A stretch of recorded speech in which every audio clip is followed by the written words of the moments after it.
한 율법사가 예수님을 시험하기 위해 다가와서 질문했습니다. 율법사라고 하는 것은 구약 성경에 능통한 성경 박사입니다. 그런데 예수님에게 까다로운 질문을 던져서 공경에 처하려는 목적을 가지고 질문을 걸어온 것이죠. 그때 질문이 무엇입니까? 어느 계명이 가장 큰 계명입니까? 이때 예수님께서는 마태복음 22장 37절 이하에 답을 하셨는데, 이 예수님이 하신 답변에는 하나님 사랑, 이웃 사랑이 다 등장하고 있습니다. 우리가 익히 알았던 말씀인데 오늘 다시 한번 본문을 띄워놓고 함께 읽어봅시다. 자, 시작. 예수께서 이르시되 내 마음을 다하고 목숨을 다하고 뜻을 다하여 주 너의 하나님을 사랑하라 하셨으니 이것이 크고 첫째 되는 계명이요 둘째도 그와 같으니 내 자신같이 사랑하라 하셨으니 이 두 계명이 온 율법과 선지자의 강령이니라. 예수님이 하신 말씀은 하나님 사랑과 이웃 사랑이 동일하다는 거예요. 그리고 그 동일한 이유를 오늘 본문에서 유심히 관찰하시면 세 가지를 찾아낼 수 있어요. 오늘 이 말씀을 우리가 확실하게 배우고 신앙생활을 제대로 바르게 하는 성도들이 되었으면 좋겠어요. 첫째로, 하나님은 이웃 사랑과 또 하나님 사랑을 동일한 수준에 두셨다라는 것을 우리가 발견하게 됩니다. 주 너의 하나님을 사랑하라 하셨으니 이것이 크고 첫째 되는 계명이요, 그리고 뭐라 그랬어요? 둘째는 이와 같으니, 둘째도 그와 같으니 라고 말해서 하나님 사랑이 크고 또 중요한 계명이지만 이웃 사랑도 똑같이 별반 다르지 않고 크고 중요한 계명이다, 이 말씀이에요. 한번 따라합시다. 둘째도 그와 같으니. 이 말씀을 놓쳐버리면 우리가 하나님 사랑 그리고 한참 밑에 이웃 사랑, 마치 어떤 차등을 두는 사랑처럼 오해할 수 있다니까. 주님은 똑같은 사랑의 수준으로 이해를 하시고 계십니다. 또 하나, 이 두 개의 사랑이 동일하다는 것은 사랑하는 방법도 똑같아요. 여기 보시면은 하나님을 사랑할 때 어떻게 사랑하라 그랬어요? 내 마음을 다하고 목숨을 다하고 뜻을 다하여 하나님을 사랑하라. 사실 이것은 세분화시켜서 그렇지 한마디로 말하면 내 몸 전부를 다해서 사랑하라, 이런 뜻이거든요. 그런데 이웃 사랑할 때도 뭐라 그랬어요? 내 이웃을 뭐같이 사랑하라? 내 자신같이 사랑하라. 내 몸처럼 사랑하라. 그러니까 이웃 사랑할 때도 이것을 세분화시키면 내 마음을 다하여, 내 목숨을 다하여, 내 뜻을 다하여 이웃을 사랑하라. 하나님 사랑하는 방법과 이웃 사랑하는 방법이 질적으로 다르지 않아요. 똑같은 방식으로 우리가 사랑하도록 명령을 받았습니다. 또 하나, 마지막으로 중요한 점은 예수님께서 하나님 사랑, 이웃 사랑을 언급하신 다음에 이 두 계명이 온 율법과 선지자의 강령이라 라고 해서 성경도 하나님 사랑과 이웃 사랑을 똑같이 중요하게 보는 것을 말씀하고 있습니다. 온 율법과 선지자, 당시에는 구약 성경밖에 없었으니까 이 구약 성경, 오늘날로 말하면 성경의 교훈을 통틀어 말하는 거잖아요. 성경의 강령이니라.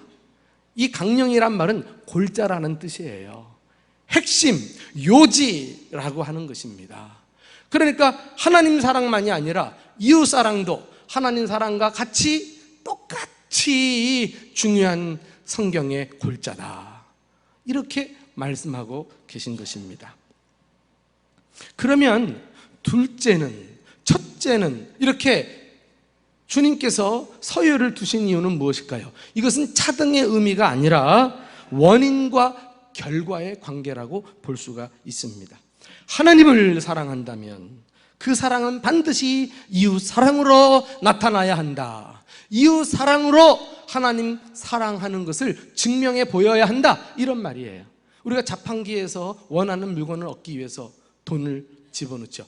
인풋 하면은 이제 물건이 나와요. 아웃풋.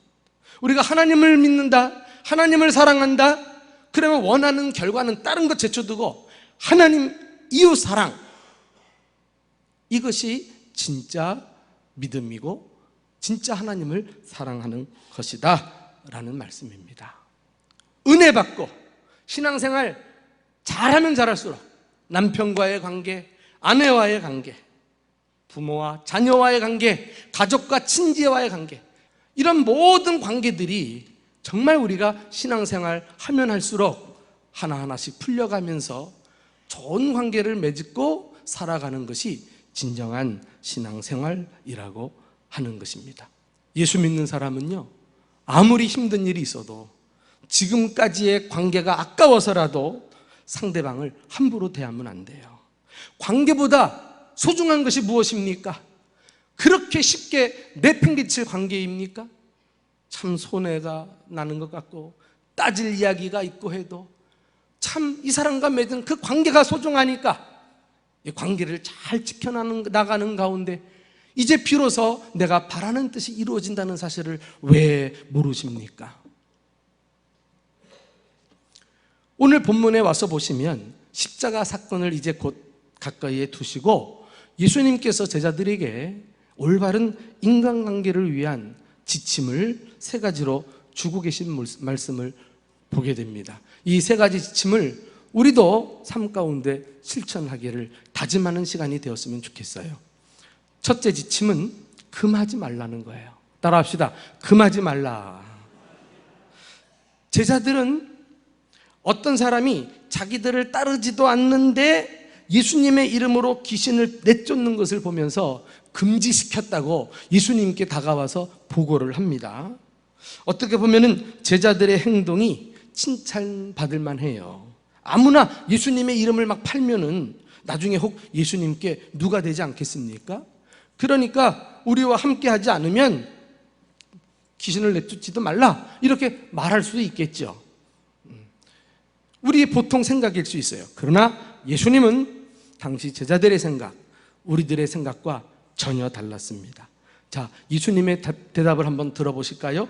39절부터 40절까지 시작.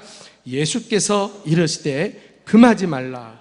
내 이름을 의탁하여 능한 일을 행하고 즉시로 나를 비방할 자가 없느니라. 우리를 반대하지 않는 자는 우리를 위하는 자니라. 예수님께서 금지하지 말라, 막지 말라 이렇게 말씀하신 것은 이유가 있기 때문이에요. 근거가 있어요. 어떤 근거입니까?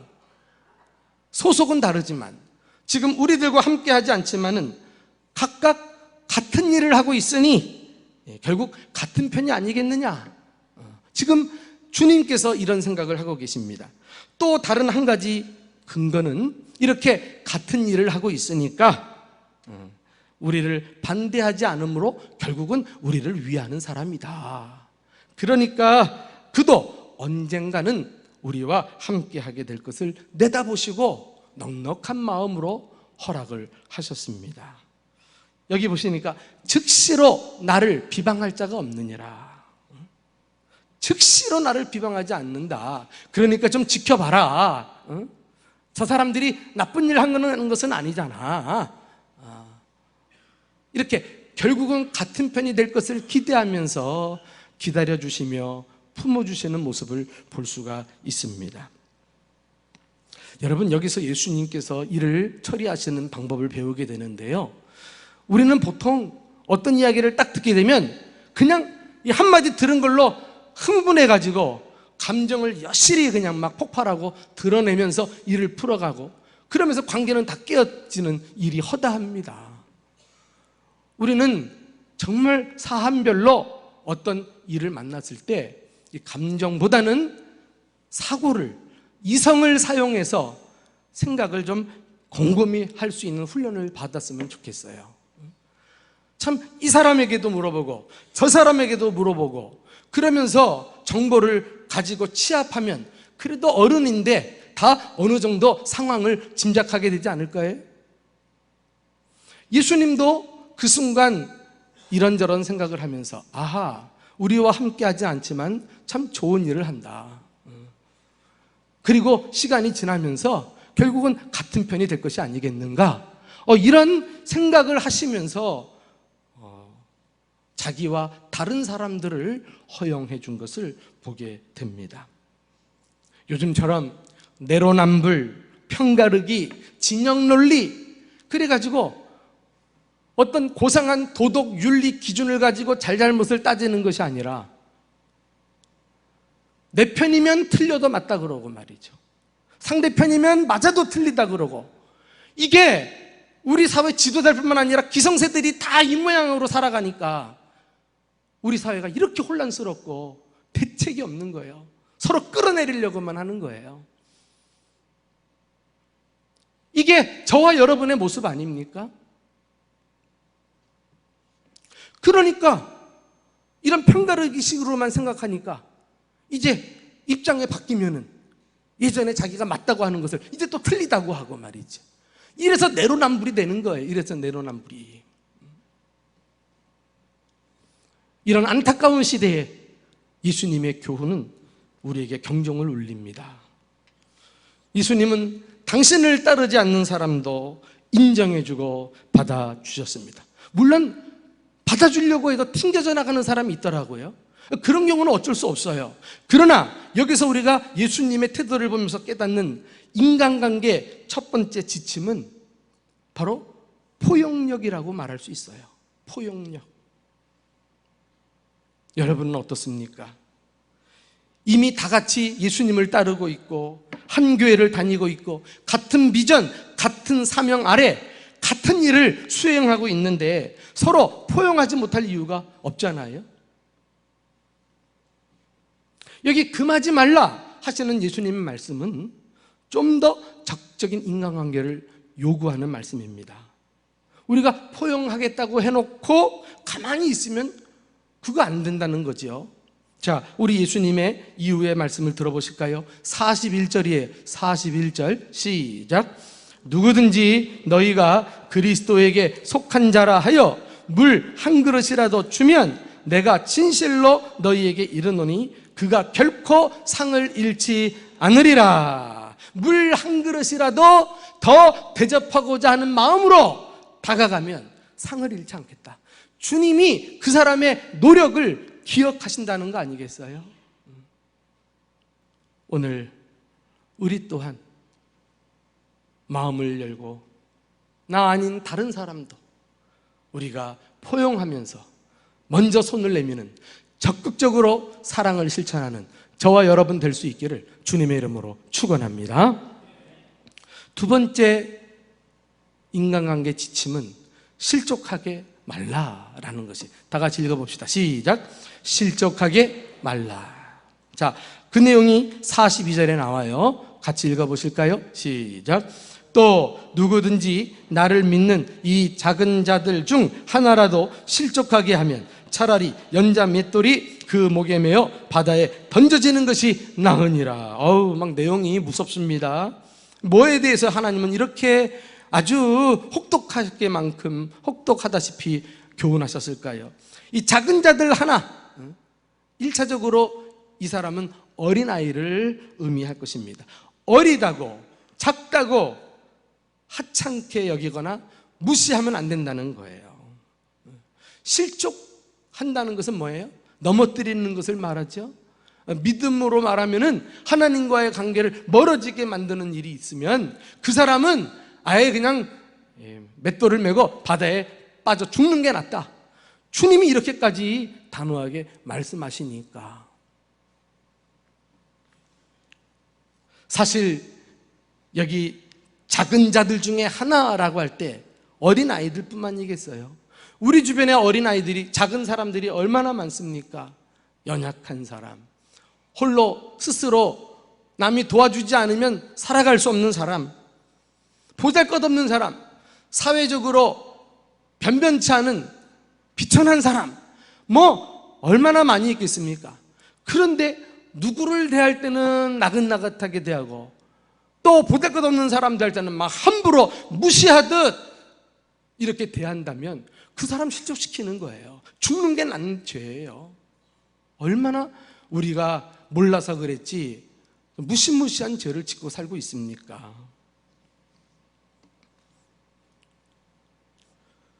예수님이 지금 강조하신 말씀이 무엇이죠? 사람을 실족하는 것이 있다면 그것이 우리의 언어뿐만이 아니라 손이든지 발이든지 눈이든지 차라리 찍어 없애버리는 게 낫다 말이죠.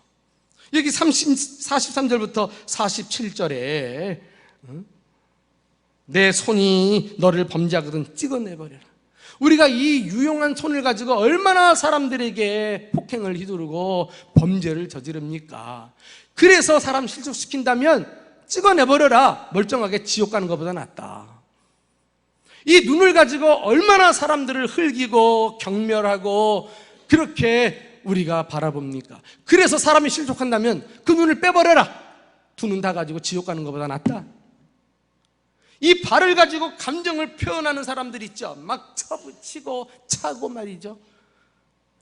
그래서 사람을 실족시킨다면 그 발을 찍어내버려라 말이지. 차라리 불구로 지옥 가는 게 낫지 않느냐. 지금 예수님이 이런 단호한 말씀을 하고 계시는 것입니다. 마지막으로 세 번째 지침은 서로 화목하라 라는 것입니다. 우리 다 같이 읽어볼까요? 시작. 서로 화목하라. 자, 마지막 절 50절에 나와요. 같이 읽어봅시다. 시작. 소금은 서로 좋은 것이로되 만일 소금이 그 맛을 잃으면 무엇으로 이를 짜게 하리요? 너희 속에 소금을 두고 서로 화목하라 하시니라. 소금을 두고 서로 화목하래요. 여기 소금이 등장합니다. 소금은 어떤 용도에 쓰일까요? 알다시피 소금은 훌륭한 방부제 아닙니까? 부패를 방지해요. 약이 개발되지 않을 때는 옛날에 상처에 발라가지고 감염을 방지하기도 했습니다. 뿐만 아니라 소금은 탁월한 조미료입니다. 맛을 내는데 없어서는 안 돼요. 그래서 재밌는 것은 골로새서 4장 6절에 가서 보시면 우리가 말을 할 때도 항상 은혜 가운데 소금으로 맛을 냄과 같이 하라, 이렇게 표현했을 정도니까요. 그러니까 여러분, 우리가 주거니 받거니 사람들과 대화할 때 그 사람 들을 때 좀 만나는 말씀을 해주셔야 돼요. 소금을 쳐서 좀 들을 때 참 맛깔난다, 이런 말씀을 하는 게 올바른 대화예요.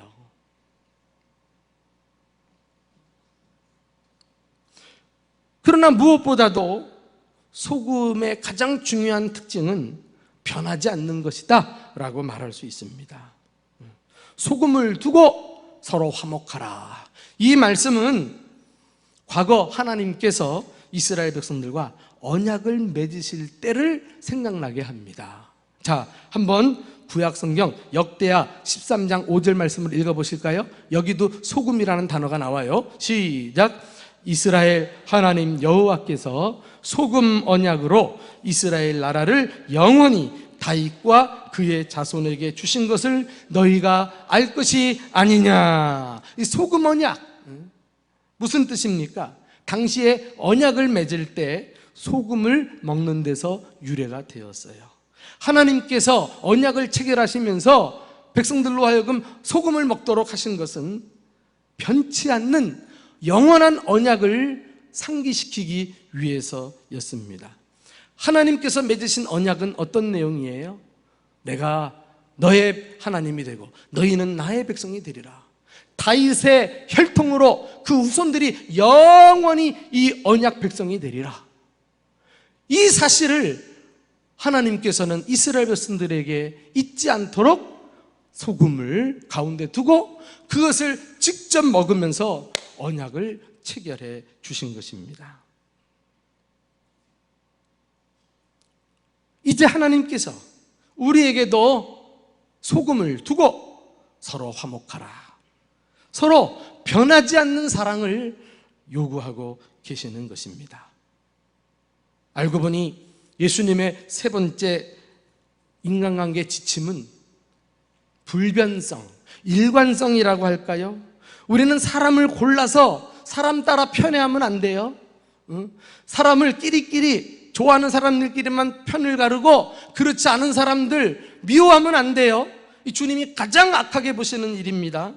우리는 어떤 사람이든지 어떤 상황이든지 항상 일관되게 잘 지내기 위해서 힘쓰고 노력해야 하는 것입니다. 어떤 사람은 자기 기분이나 어떤 상황에 따라서 조석변으로 바뀌니까 너무 그 다가와도 그 사랑이 불안한 거예요. 저도 목회하면서 그런 거 많이 느낍니다. 언목 설교를 끝나고 나면 어떤 분이요, 좀 과하다 싶을 정도로 오버하시는 분이 있어요. 목사님 너무 은혜 받았어요 그러는데요, 꼭 그런 사람이 얼마 못 가가지고 무슨 일로 인해서 또 삐져가지고 극단적으로 또 그냥 얼마나 비난하는 이런 일들이 있는지 몰라요. 그건 성숙한 사랑이 아니죠. 한번 여러분들 사랑한다고 할 때 그 사랑의 면면을 한번 좀 들여다보세요. 나의 사랑은 안정된가? 항상 변함이 없는가? 항상 내 기분에 따라서, 상황에 따라서 달리 사랑하는가? 소금을 두고 서로 화목하라. 그래서 저 자신도 참 감히 말씀드리고 싶은 것은,